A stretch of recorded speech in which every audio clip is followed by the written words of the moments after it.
Céline qui est avec nous. Bonjour Céline. Bonjour Brigitte, bonjour Jean-Charles. Bonjour Céline. Alors, vous avez vous aussi rencontré ce genre de personnage, hein?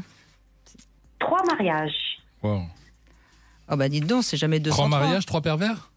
3 pervers. Voilà, c'est un brelan ça. Et je suis guérie. Très bien. Et je suis heureuse aujourd'hui. Ouais. Et je voulais témoigner. Merci de témoigner, oui. Qu'on peut guérir de tout. Oui. Qu'on peut s'en sortir. Qu'il faut croire en soi et écouter sa petite voix à l'intérieur. Vous aviez sûrement déjà, j'imagine, une enfance assez difficile pour avoir reproduit des choses difficiles. Oui. Ouais. Oui et non. J'ai des parents bienveillants. Malheureusement, j'ai mon petit frère qui est décédé de la mort subite d'une hérisson après moi. Et j'avais 3 ans. Et ma maman est tombée, je pense, en grave dépression, et j'en suis certaine. Parce que j'ai même retrouvé dans mes cahiers d'enfance où mon papa gardait tous nos cahiers d'école. Et c'est en février de l'an dernier, en leur rendant visite, que j'ai été en fait regarder dans mes cahiers pour comprendre certaines choses vis-à-vis de moi-même. C'est bien, oui, oui, bien sûr, oui. Et j'y ai compris énormément de choses. J'ai vu que je m'ennuyais à l'école, déjà. Que j'étais très en pâte. Que je me considérais nulle en maths alors que j'étais excellente. Et à un moment donné, il y a eu une coupure dans mon enfance, en fait. C'est-à-dire que je n'ai plus eu une maman parce que ma maman n'allait pas bien. Oui, oui, et puis on sent que vous n'avez pas été admiré comme a besoin d'être admiré un enfant. Donc, c'est exactement ça. L'enfant, il a besoin du lait maternel pour pouvoir grandir quand il est tout petit. Et puis après, il a besoin de l'amour maternel pour se constituer. Or, une maman dépressive, elle n'est pas capable d'amour. Et l'enfant, je crois qu'il fait un raccourci, il doit se dire, donc je ne suis pas aimable. Ce qu'il faut bien entendre, je l'avais déjà dit une fois, j'avais même donné un exemple un peu idiot. Imaginez que votre parent soit né sans bras, est-ce que vous lui reprocheriez de ne jamais vous avoir pris dans les bras? C'est exactement ça qui se joue. C'est que votre mère n'était pas capable d'amour. C'est pas vous qui n'étiez pas digne d'amour. Pardonné. Bien. C'est force de résilience. Et c'est mon grand-père de cœur qui m'a sauvée, qui m'a, qui s'est occupé de moi pendant toutes mes vacances à la ferme. C'était un être simple. Simple, attention, hein, quand je dis simple, c'est pas oui, simple dans le bon sens du terme. Oui. Mais vous voyez, Céline, c'est important, et c'est pour ceux qui nous écoutent que je dis ça pour qu'ils comprennent bien votre témoignage. Donc, vous n'étiez pas vous étiez sans doute encore une fois une très jolie personne, oui. Et puis, sauf que vous n'aviez pas une bonne estime de vous-même, vous ne vous aimiez pas beaucoup, et donc c'était facile de vous mettre sous emprise. En vous flattant un peu, et puis donc vous avez répété jusqu'à ce que enfin vous ayez pu comprendre que... il faut se bousculer, hein. J'imagine, oui, il faut remonter la pente. Il faut aller au fond de soi. Il faut vraiment, déjà accepter toutes les étapes de l'emprise. Comprendre l'emprise. Et je vous cache pas que j'ai écouté énormément de vos interviews, de tout ce que vous avez fait, le travail que vous avez fait. C'est ça qui m'a aidée, parce qu'à un moment donné, j'avais pas les moyens de me payer une psychologue ou quelque chose. Donc j'ai travaillé de par moi-même. Bravo, parce que c'est pas simple. Le temps. Non, je vous confirme. Mais ça veut dire qu'il y a en vous aussi cet élan vital et cette envie de vous en sortir quand même, hein, Jean-Charles Bouchoux. Oui, ça s'entend bien chez Céline. Mais ce qui est intéressant, puisqu'on s'intéresse aussi à la victime, même plus qu'au pervers, c'est de voir comment c'est récurrent dans les témoignages que nous avons eus, c'est l'aspect répétition. Et chez Céline, plus encore. Elle a répété 3 fois, Et il faudra s'interroger peut-être un jour ou pas, c'est peut-être suffisant hein, le travail que vous avez fait. Pourquoi est-ce que vous avez eu besoin de répéter? Qu'est-ce que vous vous êtes fait payer? Moi, je sais que j'ai 4 petits frères et petites sœurs qui sont arrivés derrière moi. Et je pense qu'à un moment donné, ça m'a agacé de plus être l'enfant unique. J'ai dû nourrir vers eux des sentiments de colère ou de violence. J'imagine si un d'entre eux était mort. L'enfant de 3 ans peut se sentir responsable. Eh bien, vous avez tout compris.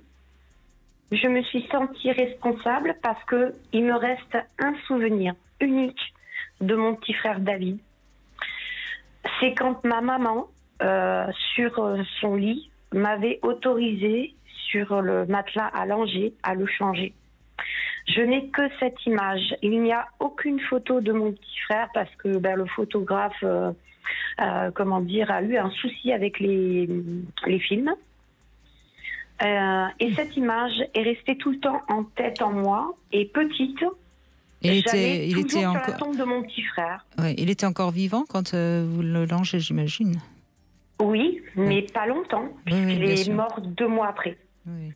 Mais j'étais si fière parce que, en fait, jusqu'à cette période où j'étais en relation avec ma maman, c'est-à-dire qu'elle m'avait autorisé du haut de mes 3 ans à changer la couche, à lui prendre soin, à lui remettre son body, tout ça. Enfin, c'était même pas des couches, c'était, vous savez, les couches à laver. Oui, mais je pense que c'est intéressant hein, ce que vous a dit Jean-Charles Bouchou et puis ce que vous racontez. Parce que sont morts en même temps le petit frère et la maman.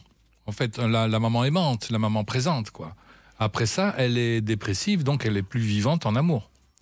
Et je pense que oui, en effet, tout ça explique bien cette répétition, etc. Peut-être que Céline s'est fait payer quelque chose. Oui, absolument. Il y a de toute façon beaucoup de masochisme chez nous, hein, et c'est important aussi de l'accepter, de le comprendre et puis d'y travailler. Merci beaucoup en tout cas Céline pour votre témoignage, merci beaucoup. On va rêver dans un instant avec Cathy qui nous rejoint. 14h-16h, Brigitte Lahaie, Sud Radio. Jean-Charles Bouchou, c'est le moment de rêver. Vous savez que tous les vendredis, nous interprétons comme on peut, hein, parce qu'on n'est pas. C'est évidemment l'auditeur, ou en l'occurrence l'auditrice surtout, qui va l'interpréter son rêve. Bonjour Cathy. Bonjour Brigitte et bonjour Jean-Charles. Bonjour Cathy. Alors, racontez-nous. Alors, merci de prendre ce rêve, voilà, que j'ai fait. Alors, c'est un rêve qui concerne. Il y était question en fait d'une prévision de feu. Ça commence comme ça, un feu d'incendie du village où je vivais, et d'un grand feu qui allait tout ravager. Et je devais alors prévoir mon évacuation en fait, en préparant mon sac. Alors j'avais prévu de changer celui que j'ai fait, parce que j'en ai un dans mon placard qui est toujours prêt, un petit sac d'évacuation qu'on nous conseille de faire, par celui plus grand que j'ai dans un autre endroit, mon sac à dos de voyage. Et puis je réfléchissais à tout ce que je allais organiser dedans. Et puis je retrouvais des amis qui sont mes meilleurs amis, chez qui je cherchais l'hospitalité et où il était question que je m'y réfugie. Hein. Ils sont toujours un repère dans mes rêves, c'est marrant. On y parlait logistique et puis sauvetage. Et puis tout d'un coup, je me retrouve dans une autre scène. Je retrouve, il s'appelle Samuel, c'était un ex-copain sicilien, restaurateur, qui était d'une douceur et d'une gentillesse, qui me recevait dans sa famille. Ça, c'est dans son rêve ou c'est dans la réalité? Enfin, c'est dans votre rêve ou dans la réalité? Ça, c'est mon rêve. D'accord, voilà. Donc il est d'une douceur et très gentil, d'accord. Okay. Voilà, et puis donc il me recevait dans sa famille, qui était un véritable clan, hein, comme on peut l'imaginer, un clan sicilien qui allait me recueillir pour me sauver. Et puis alors il m'offrait un bijou en or très fin, avec une petite pierre semi-précieuse. Et il y avait d'autres femmes qui arrivaient, 2, différentes et très belles. Et il nous offrait à chacune un bijou. La pierre était différente, mais le bijou était le même. Et puis moi, c'était quoi comme bijou? Un collier, un bracelet? Alors bracelet, mais très très très fin, et puis comme un jonc rigide, quoi, le tour. Et moi, j'avais eu la première je l'avais eu la première, donc, et c'était une pierre couleur feu. Et quand il a offert à une autre femme, alors il y avait une belle rousse avec une chevelure bouclée. Alors c'est marrant parce que c'est un peu ma chevelure. Longue, de rêve d'ailleurs, et vêtue de mauve et en robe dentelle. Bon, voilà. Et elle a eu une pierre bleue. Et puis je lui ai dit discrètement, au moment où je devais partir, que la bleue, c'était plus mon élément. Et alors lui, il me fait signe qu'il était OK, mais il ne savait pas quoi faire. Il m'a dit qu'il verrait ça plus tard. Et puis je suis retournée chez mes amis pour me réfugier. Voilà. D'accord. Très étrange ce rêve. Alors, ce qui est intéressant quand même, d'après ce que j'ai compris, dans le village où vous êtes, il y a quand même un élément réel. Alors vous voulez dire le feu qui va... Alors, en plus, c'est une prévision de feu. C'est comme s'il y avait une alerte, il va y avoir un feu qui va tout ravager, il va y avoir un feu qui va tout ravager. Oui, mais je veux dire, dans la réalité, on vous a, dans l'endroit où vous êtes, on vous a dit d'avoir quand même un sac de survie au cas où. Oui, alors... dans la réalité, là, j'entends bien. Oui, dans la réalité, parce que maintenant, là, je suis dans un appartement... avec un balcon, et les pompiers qui font des exercices quelquefois nous avaient dit, vous savez, c'est bien d'avoir un petit sac avec vos papiers prêts à mettre dedans et tout, mais sinon dans mon rêve c'est le village de mon enfance. D'accord, ok. Ok. Mais j'ai un sac. Et vous changez de sac, etc. Et il y a donc ce texte Samuele qui finalement vous recueille avec beaucoup de... Alors moi je pense encore une fois qu'il y a quelque chose qui est peut-être Jean-Charles Bouchou, il faut y aller des interprétations, puis Cathy nous dira si ça lui parle ou pas. Je pense qu'il y a quelque chose de très sexuel, de très charnel dans ce feu intense et puis en même temps qui fait... vous avez, je crois que vous êtes partagé entre l'envie de trouver quelqu'un qui serait à la fois un très bon compagnon sexuel, et en même temps vous êtes en recherche de quelqu'un qui serait très, très doux, très... Pour moi, le bracelet, c'est le symbole du lien. Il y a quelque chose... de l'engagement même. De l'engagement, oui. Enfin, il y a quelque chose d'assez fort. Et il me semble qu'il y a quand même aussi une question de rivalité, puisqu'il y a d'autres femmes qui seraient peut-être... À la chevelure rousse qui fait penser au feu. À nouveau. Oui. Ouais. Et oui. Elle avait une chevelure, par contre, qui ressemblait à la mienne. Et... je l'ai pas vu comme une rivale, c'est plus sur la qualité du bijou que je me suis sentie un peu... Il y en a un rouge et un bleu. Le bleu, ça serait l'eau. Alors, ça serait l'eau, voilà. Et oui. Mais est-ce que ça voudrait pas dire aussi, parce que parfois dans le rêve, toutes les femmes, c'est nous. Est-ce que c'est pas aussi le rêve vous indique qu'il faut peut-être être un peu plus sûr de vous, que vous êtes belle et que au fond vous doutez de votre pouvoir de séduction. Ça me parle. Ça vous parle, beaucoup, ça ce que vous dites. Oui. Je crois, parce qu'elle a la même chevelure que vous, elle est plus belle que vous, quoi. Donc le rêve, il vous indique peut-être un désir actuel, qu'à la fois vous avez une forte pulsion sexuelle, mais en même temps vous avez envie de beaucoup de douceur. Donc c'est assez contradictoire, mais je pense qu'il faut entendre ces deux parties de vous qui sont quand même conciliables. C'est vrai, ça me parle vraiment ce que vous dites, Brigitte. Et dans ce rêve, je me souviens très bien, elle n'est pas véritablement une rivale. Au contraire, j'aime aussi un peu les femmes aussi. Enfin, je veux dire, j'ai un regard sur elle ardent, en fait. Et elle est très sûre d'elle. Mais peut-être que Samuele, c'est une femme aussi, peut-être. C'est peut-être à la fois vous voulez le feu d'un pénis triomphant et la douceur d'une femme aimante. C'est pas non plus. Mais en tout cas, à mon avis, il est assez sexuel, ce rêve. Oui, et puis les jours qui précédaient et surtout ceux qui ont suivi, j'ai fait pas mal de rêves érotiques d'ailleurs, qui étaient avec hommes comme femmes. Donc, écoutez, prenez votre sac et allez à l'aventure. Non. Oui. Pourquoi pas, oui, bien sûr. On part d'un danger au départ avec... c'est dangereux, la sexualité, l'amour, le lien, l'engagement. Et Cathy. Ce qui est drôle en y repensant, Brigitte et Jean-Charles, je suis en train de me dire, mais au départ on parle d'un feu.